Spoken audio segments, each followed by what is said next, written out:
kita mulai. Om Swastiastu. Om Swastiastu. Saudara-saudara Dharma, ya dimanapun berada di Santero Nusantara, atau memang ada yang berminat di luar negeri, saya sampaikan selamat.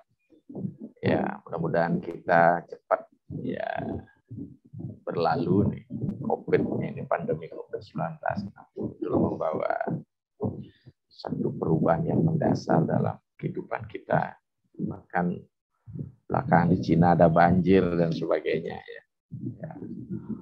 Sebagaimana kita ketahui bersama bahwa ketika terjadi sentuhan dengan dunia material, badan material, fisikal, sarira itu tidak luput dari penyakit.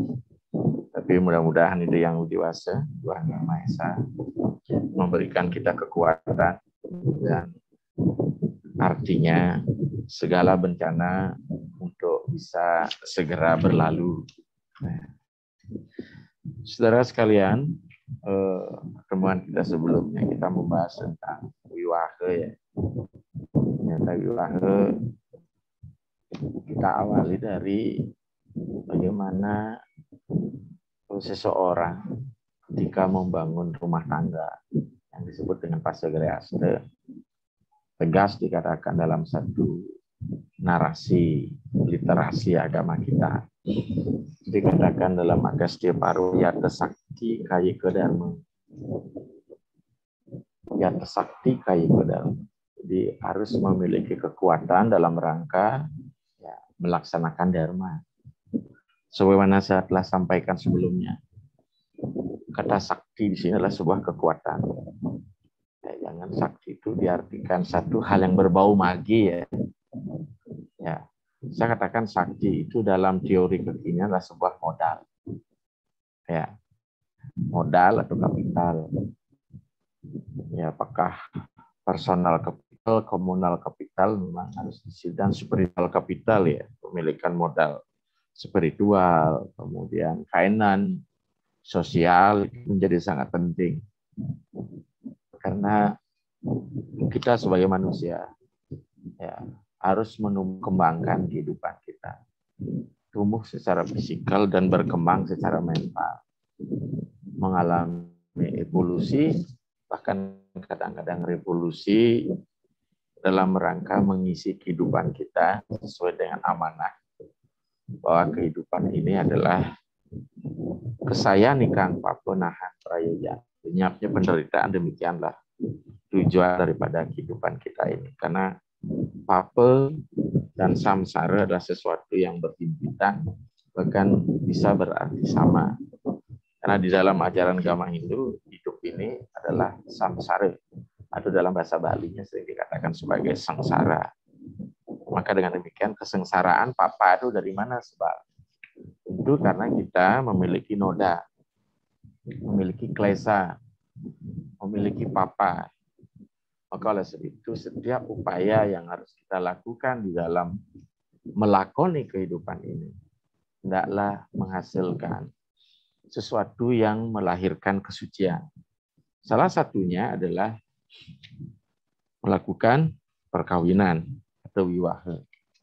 Maka dengan demikian, agar apa yang menjadi tujuan tidak melenceng seperti itu, maka setiap komponen yang ikut dalam rangka mengkonstruksi, membangun bahtera rumah tangga perkawinan itu, dua mempelai, ini memang benar-benar memiliki satu kekuatan.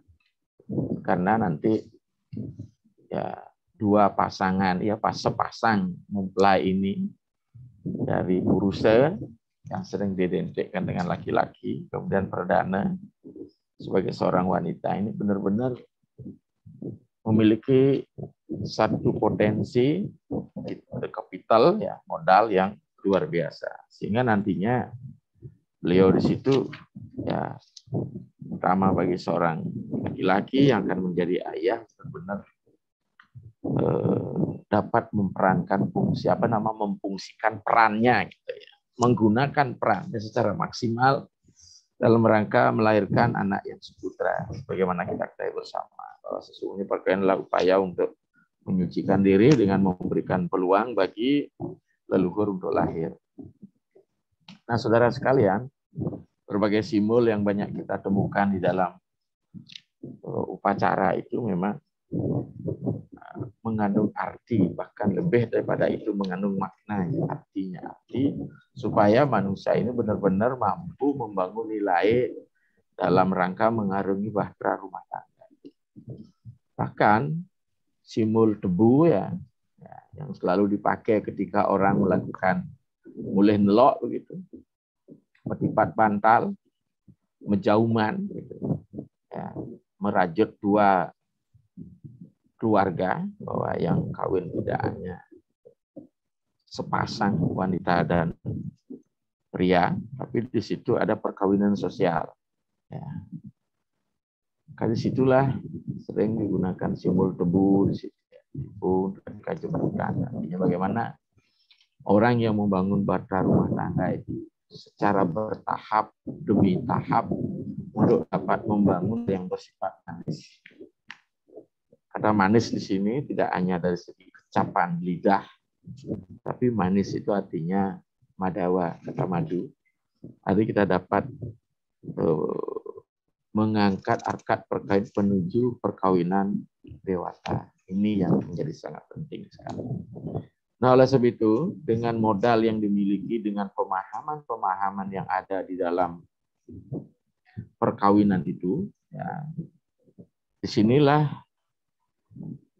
seseorang di dalam perannya masing-masing harus tupoksinya. Karena bagaimanapun seorang mempelai laki-laki dia akan berperan nanti sebagai seorang ayah.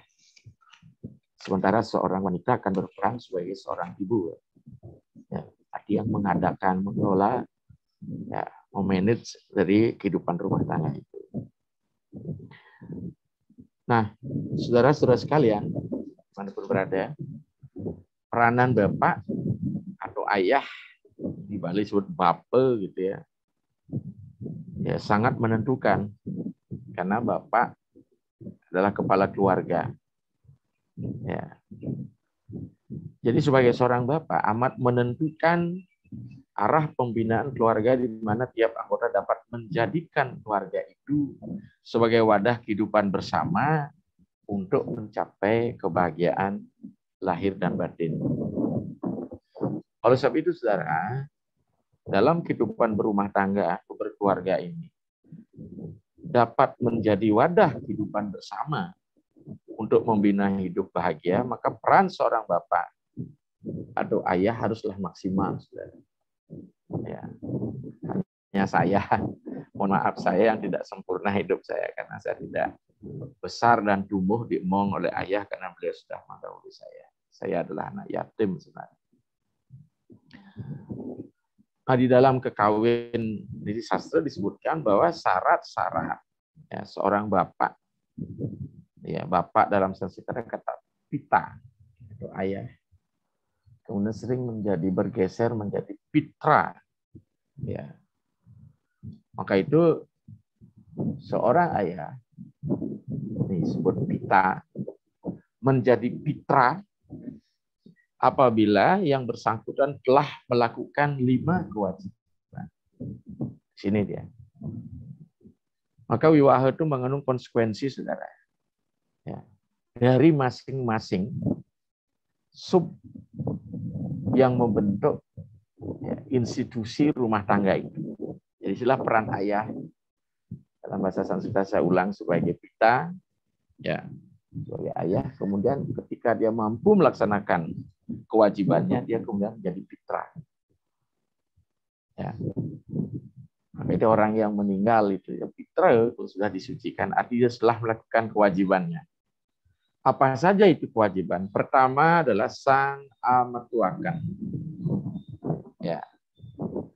Sang amatuakan artinya yang menyebabkan diri kita lahir. Ya. Ayahlah sebenarnya yang pertama-tama menyebabkan kita lahir. Ya. Kemudian rahim ibu yang memeliharanya. Ya. Maka dari itu sikap mental, psikis ini, kejiwaan itu betul luar biasa, saudara. Ya. Dari ayah yang akan memberikan benih, kemudian ibu yang akan memelihara benih itu sehingga lahir si cabang bayi. Benar-benar akan menentukan tingkat kedewasaan psikis bagi pembentukan sang anak. Ya. Maka oleh sebab itu harapan kita bersama sesuai dengan agama, hendaklah terjadinya pembuahan, pertemuan kamu bang, kamu petang, sebagaimana kita bahas dalam Wiwahe Samskara dengan upacara pedengan, mesti harus mengalami proses penyucian terlebih dahulu masing-masing kamar. Ya, karena apabila sampai menimbulkan pembuahan tanpa melakukan penyucian terlebih dahulu, ini akan melahirkan rare diadiu. Dijelaskan beberapa teks, pertemuan tan sinangas kareng letuh dan ikan rat. Jadi ketika terjadi hubungan suami istri tanpa upacara kemudian menimbulkan benih, jangankan sampai menimbulkan benih. Ya. Melakukan hubungan saja tan sinangas kareng tidak diupacari yang letuh akan ikan rat. Ya, sehingga mohon maaf sekali, hasil dari pembuahan ini pada zaman dulu itu sering dijadikan anaklah yang menanggung beban lahirnya para astra itu.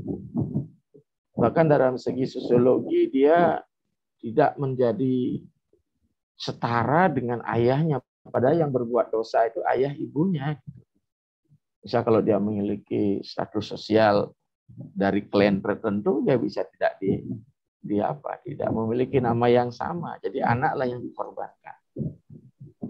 Maka itu penting sekali sakramen atau ritual yang bernilai spiritual dalam rangka mempertemukan kedua ini. Bahkan di beberapa dalam teks misalnya, saudara, dalam rangka menemukan ini. Jadi Hindu dalam sangat kaya narasi, ya, memang ini menjadi sangat penting, ya, tentang seksiologi ini. Kebetulan saya pernah membimbing mahasiswa di Pasar Sarjana tentang naskah Resi Sembina. Ya, maka di sini penting sekali Kama Sutra, Resi Sembina, Rukmini Tattva, Carcan Jatma. Jadi Hindu tidak hanya bicara bagaimana orang membangun relasi dengan Tuhan, bagaimana membangun korelasi dan relasi antar sesama, terutama dalam kehidupan berumah tangga. Ya, beberapa naskah-naskah pendewasaan misalnya juga, ya, di mana perhitungan untuk bisa mengadakan si cabang bayi benar-benar dipilih waktunya. Mohon maaf, tidak sembarangan saudara mempertemukan itu. Ya. Maka dijelaskan beberapa naskah-naskah dikatakan ayo kita pati buruk-buruk ke sanggama. Janganlah kau ya melanggar aturan-aturan dalam melakukan sanggama pada pasangan kita. Terutama apalagi kita menginginkan seorang anak yang seputra.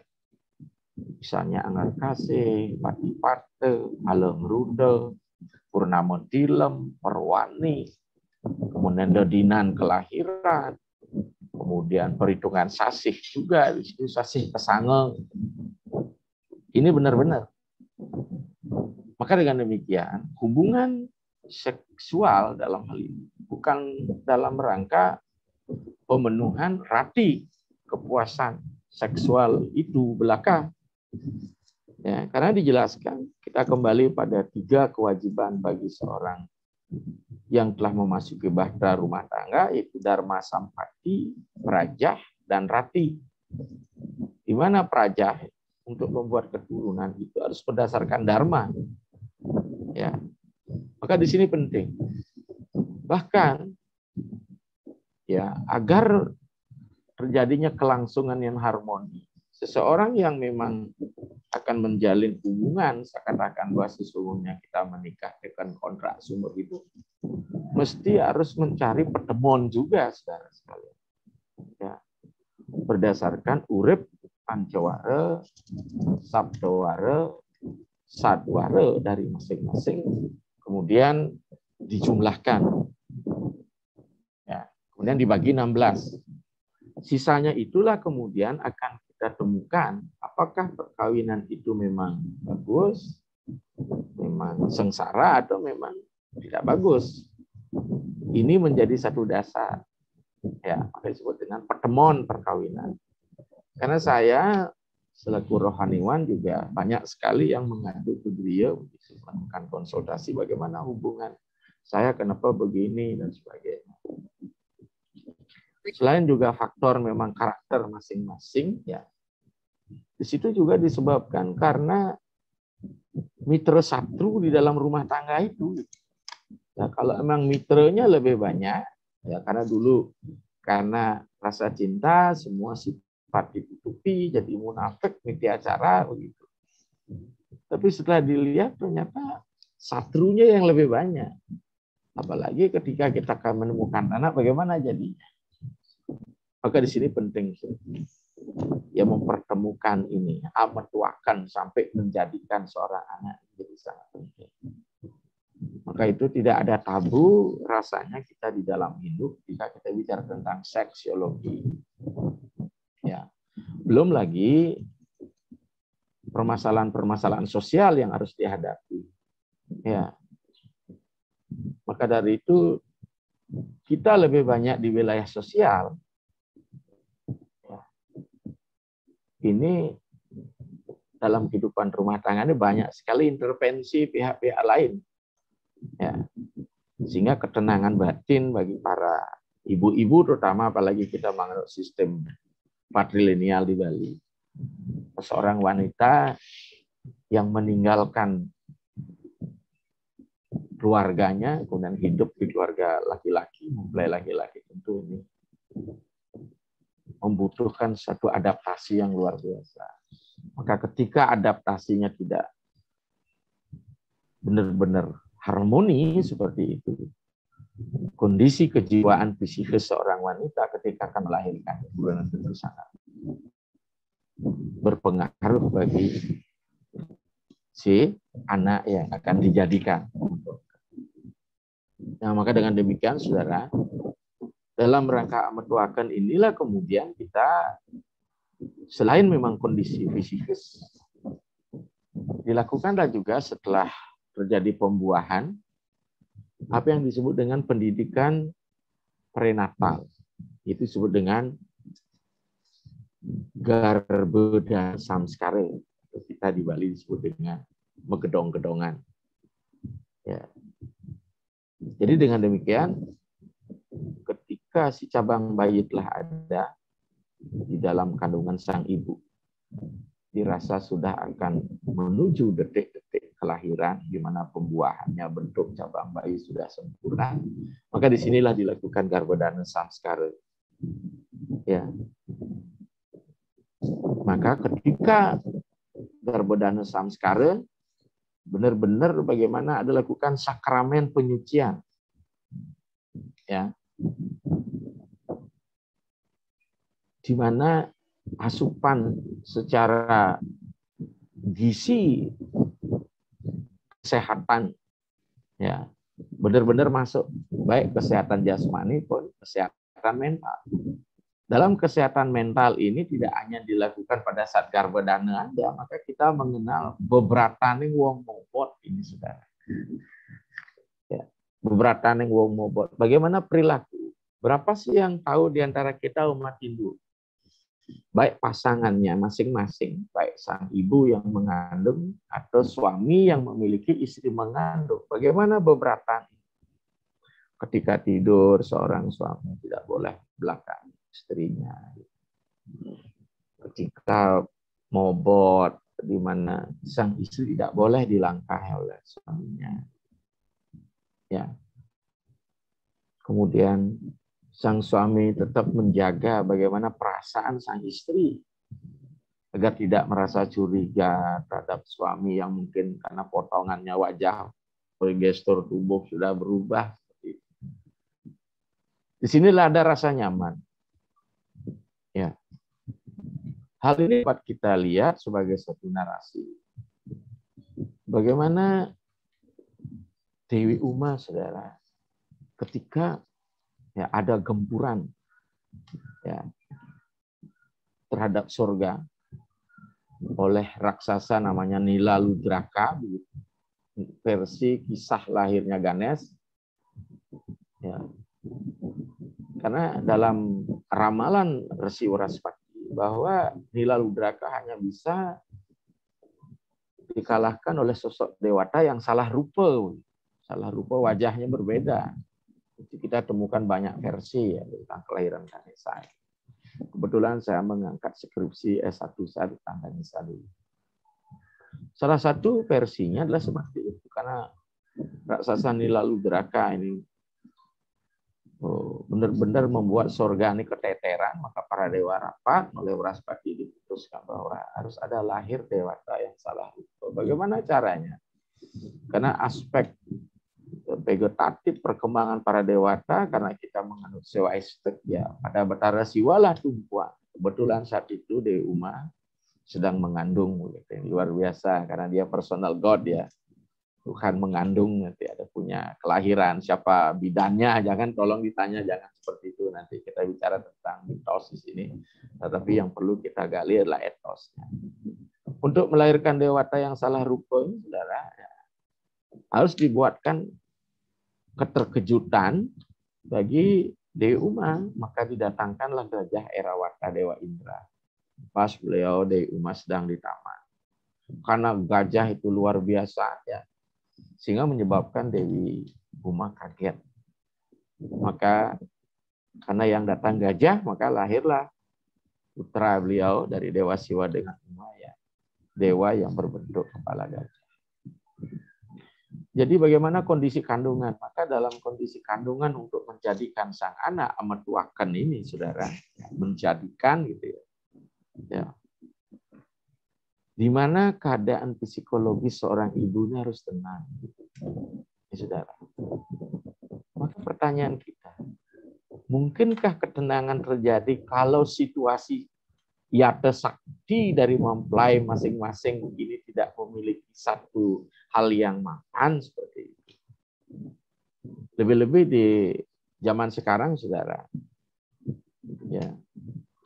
Karena mohon maaf saja, anak manusia bukan lagi anak manusia sekarang, sudah menjadi anak sapi. Ya, ada susu yang harus diberikan asupan. Ya.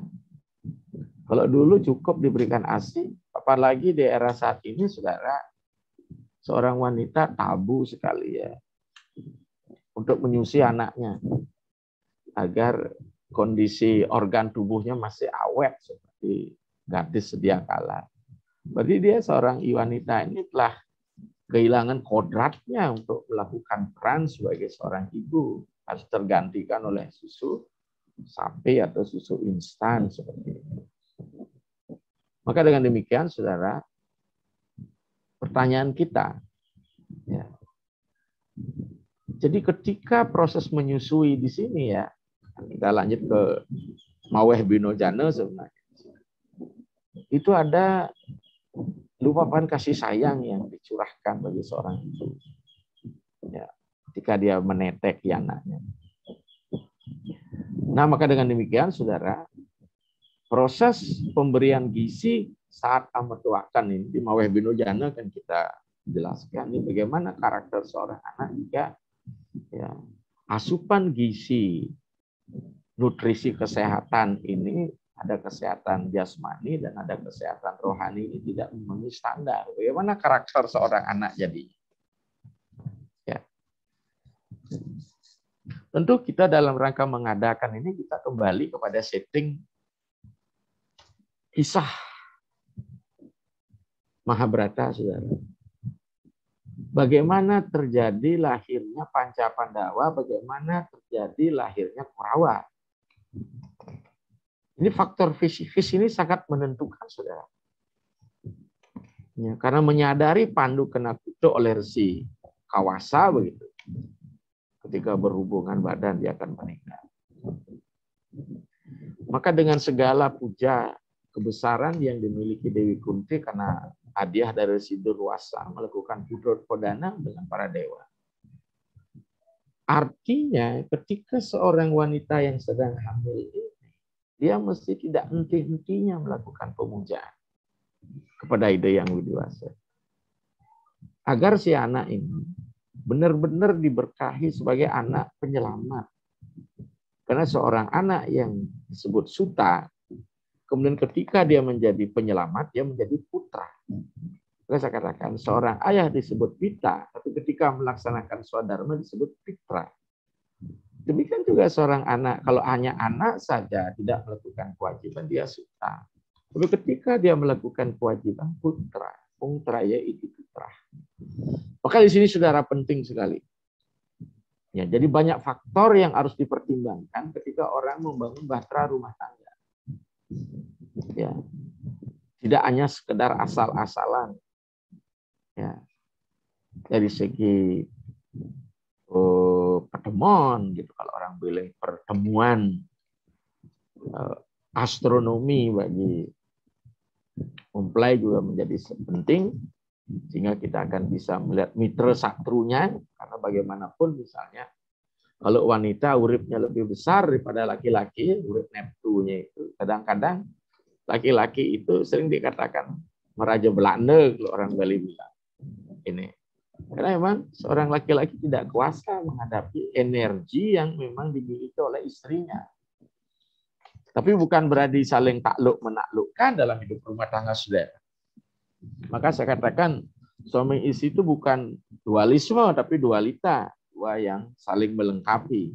Kalau dualisme, dua yang saling mempengaruhi untuk menguasai dan menundukkan salah satu. Itu dualisme itu. Jadi Rubinedo itu sebenarnya dualita.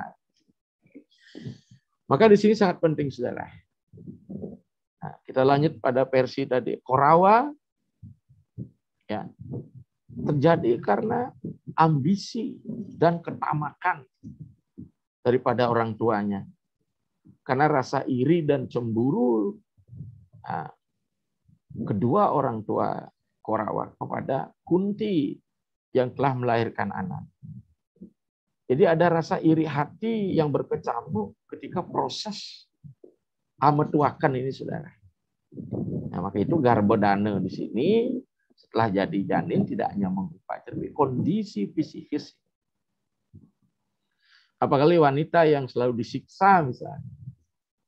Ini menjadikan dia seorang anak memiliki sifat pendendam. Apalagi dalam proses pendidikan selanjutnya, seorang ayah memberikan contoh yang tidak baik pada anak. Apalagi seorang ibu ya disiksa, dipukuli depan anak-anak. Baik anak laki perempuan, banyak hal. Nah, disinilah saudara sekalian ini menjadi sangat penting. Ya. Demikian juga bukan hanya laki-laki memenuhi beratan yang wong mongkot, seorang istri pun yang mengandung sedang hamil tidak boleh berani kepada mertua, selalu sopan santun ditegakkan. Dalam urusan dapur tidak ada yang jorok, harus bersih semua ya. Bahkan setelah lahir pun ada satu dugaan bahwa ketika kita membersihkan ari-ari ya, plasenta itu, ini benar-benar bersih dan tidak boleh jijik ke seorang suami dalam hal ini. Atau ayah bagi si cabang bayi. Sampai bersih. Ini saudara.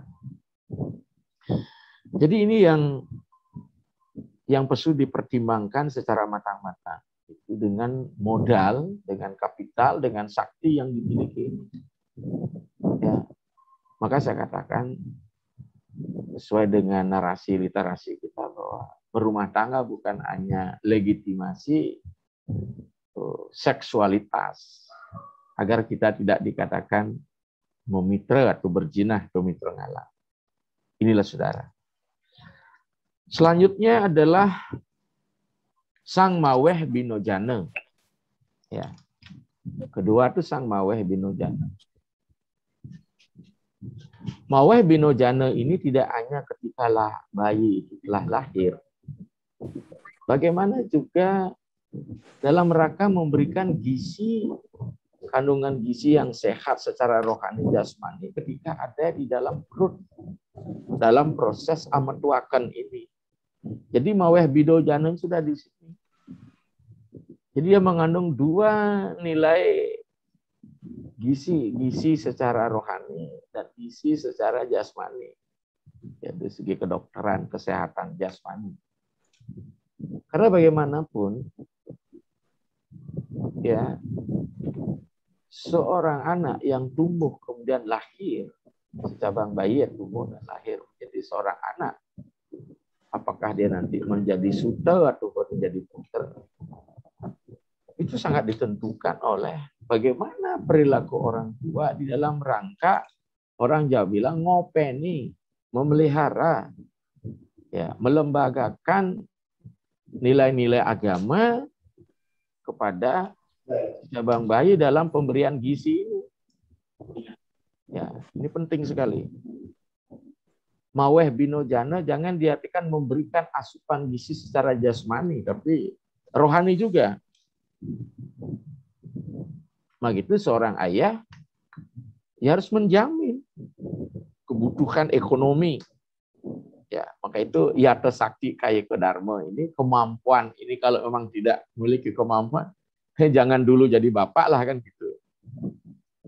Makan, minum, pakaian, rumahan, kebutuhan rumah tangga yang wajar. Tanggung jawab seorang bapak. Nah, tentang akan gizi ini kita masih ingat. Ya, jangankan kita bicara masalah si cabang bayi. Memang itu pembentukan sangat ditentukan di masa prenatal, saudara. Bisma saja yang terjadi ya, sebagai reinkarnasi Astawasu, yaitu Wasu Prabasa.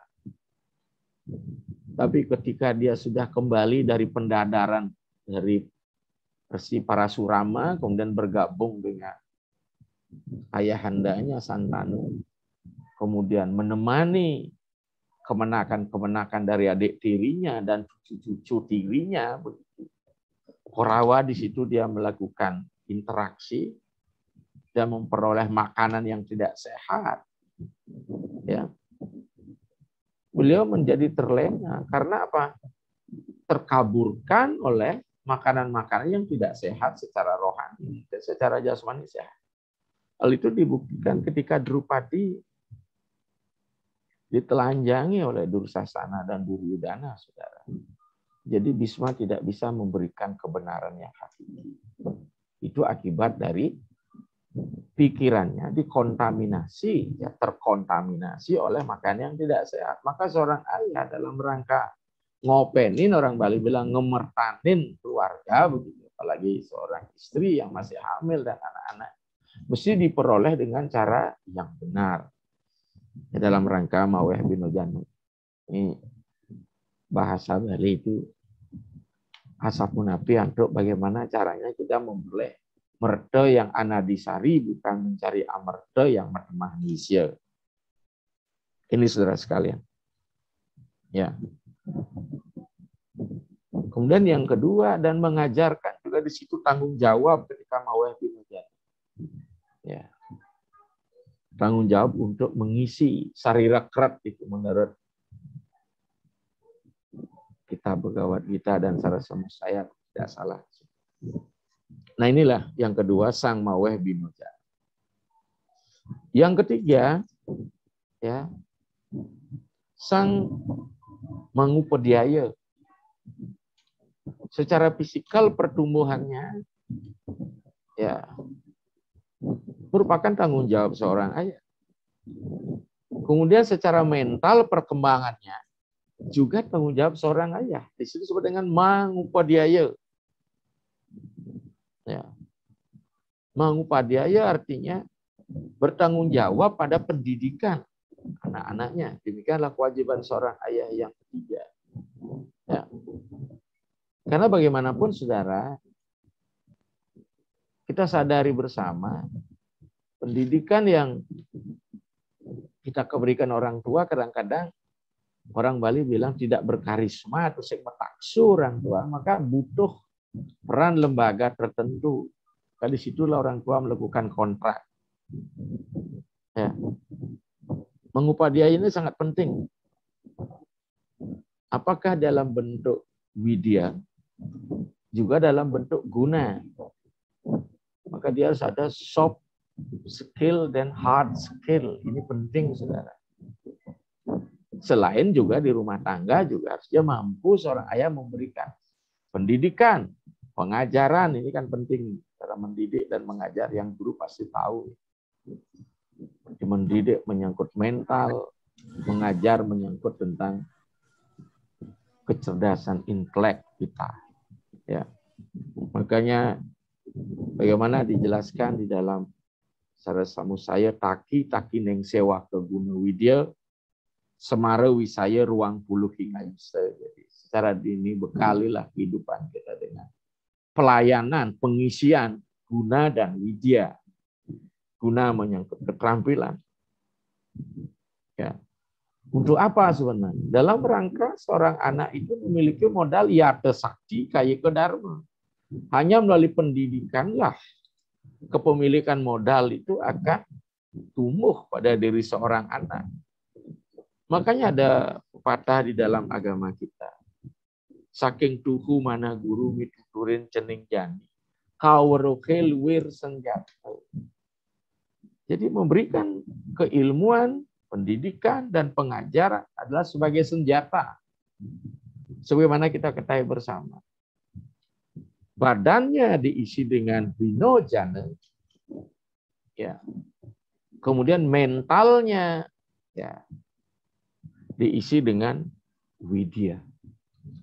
Ini saudara. Kita ketahui bersama. Nakula Sahadewa diperbaiki dengan benar, dikonstruksi dengan benar. Maka Arjuna sebagaimana ahli dalam memanah untuk dapat memenangkan kehidupan Baratayuda. Sesungguhnya setiap orang menghadapi Baratayuda, saudara. Kemenangan dalam perang, dalam Baratayuda hanya dimungkinkan ketika kita mampu menumbuh kembangkan Arjuna kita, pikiran-pikiran kita, manah-manah kita untuk menjadi jenyana, kemudian menjadi wijenyana. Tidak hanya cerdas secara intelektual, juga arif dan bijaksana menjadi wijenyana. Maka dengan disitulah kemudian ada kebahagiaan. Sebab seseorang hanya berhenti di jenyana, di kecerdasan intelektual, ya, justru ilmu ini menyebabkan orang menjadi serakah dan dunianya menjadi hancur, saudara. Nah, karena bisa keilmuan ini bisa merusak. Ya, satu contoh misalnya bagaimana bom atom yang sesungguhnya tidak diperuntukkan untuk menghancurkan manusia, tapi menjadi menghancurkan manusia. Karena melalui pengetahuan penemuan dari bom atom itu tidak menjadikan orang wijenyana. Apalagi ananda bahagia, tapi justru menghancurkan. Di sini saudara. Makanya widya ini menjadi sangat penting. Maka widya itu artinya kesadaran, kecemerlangan. Maka lawannya awidya, kebodohan, bahkan sering dikatakan sebagai sebuah kegelapan. Maka itu yang paling penting di sini untuk menjadi wijenyana selain jenyana itu adalah ada disebut dengan tatwa adhyatmika. Di sini penting, saudara. Ini kita yang kurang, saudara, pemahaman tatwa kita dalam rumah tangga ini. Apalagi sekarang rumah tangga menjadi agen produktivitas ekonomi. Ya, dialog kita sudah kurang. Orang tua sibuk menjadi mesin pencetak uang dalam rangka memenuhi bukan kebutuhannya, tapi memenuhi keinginannya, want-nya, not need. Ya, maka di sini tutur adhyatmika, adi atma. Jadi adhyatmika, adi atma. Ya. Hal-hal yang bersifat spiritual, kerohanian juga menjadi sangat penting.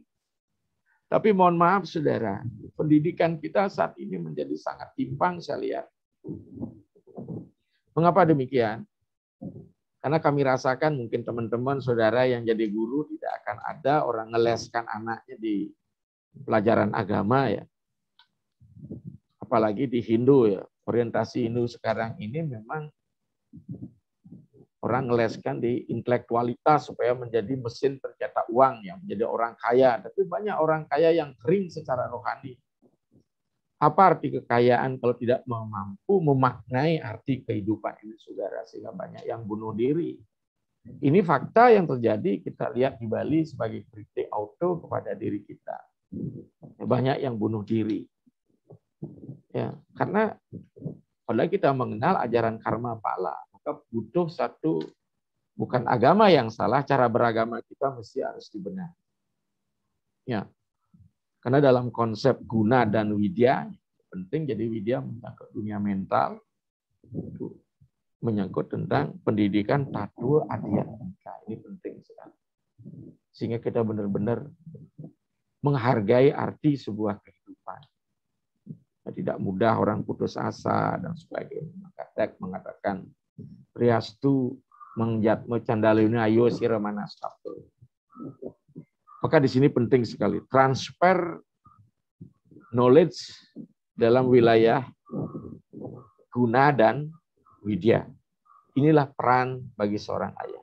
Maka itu dengan demikian saudara sekalian, keluarga tidak hanya mengandalkan lembaga pendidikan. Mungkin 8 jam mereka di sekolah atau 5 jam begitu, tapi selebihnya ada di keluarga. Ini menjadi sangat penting.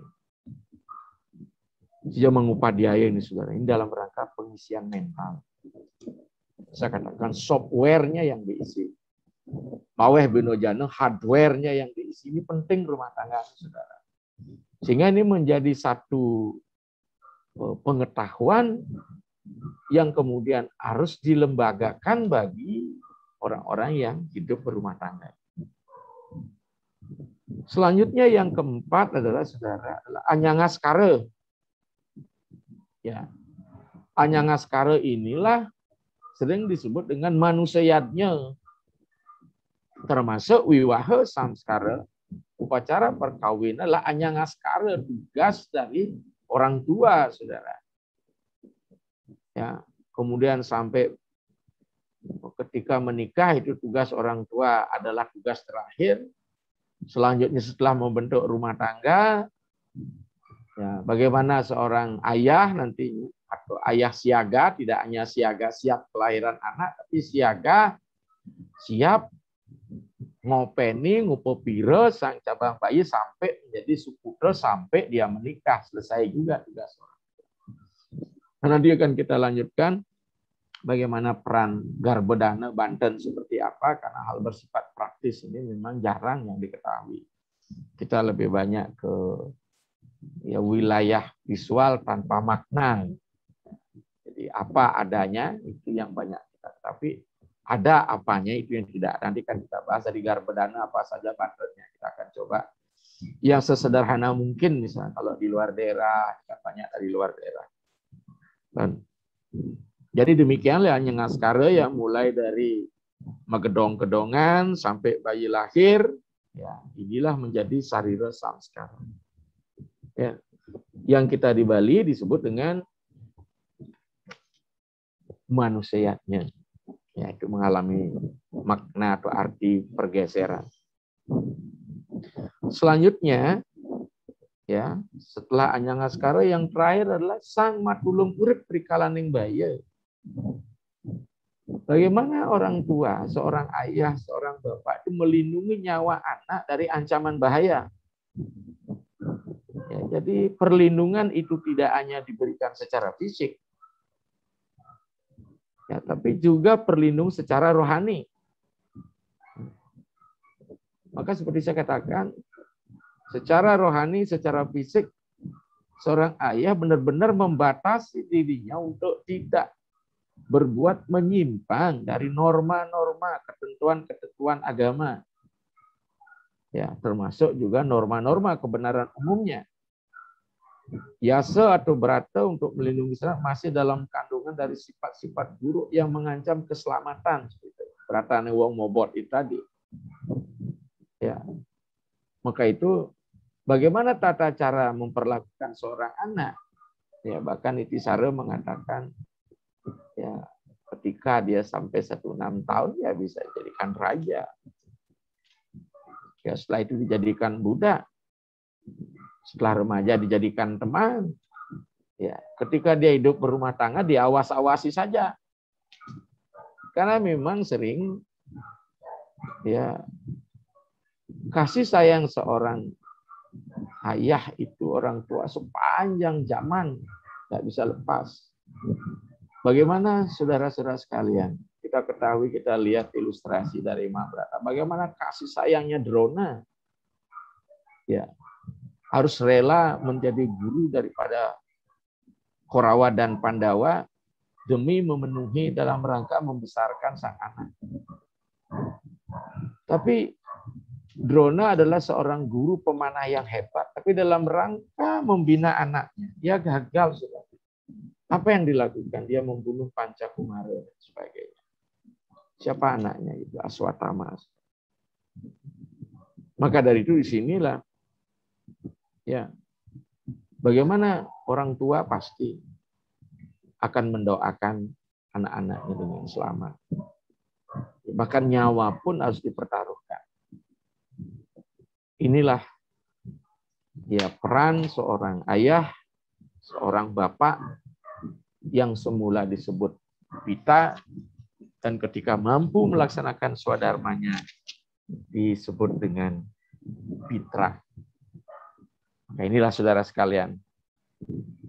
Maka di dalam puja-puja kematian kita tidak pernah menemukan kata pita dalam arti maksimal, tapi lebih banyak pitra, bojantu pitra atau pitaren.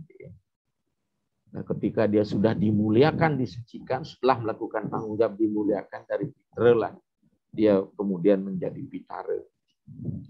Ini saudara, kita lah calon-calon pitara ini yang telah menunaikan kewajiban kita sebagai seorang ayah, ya, dan telah memiliki kemuliaan. Maka saya katakan dengan perkawinan, dengan wiwaha, menyucikan diri kita, bukan menyucikan dari segi upacara itu saja, memberikan peluang pada leluhur, kemudian melahirkan tanggung jawab,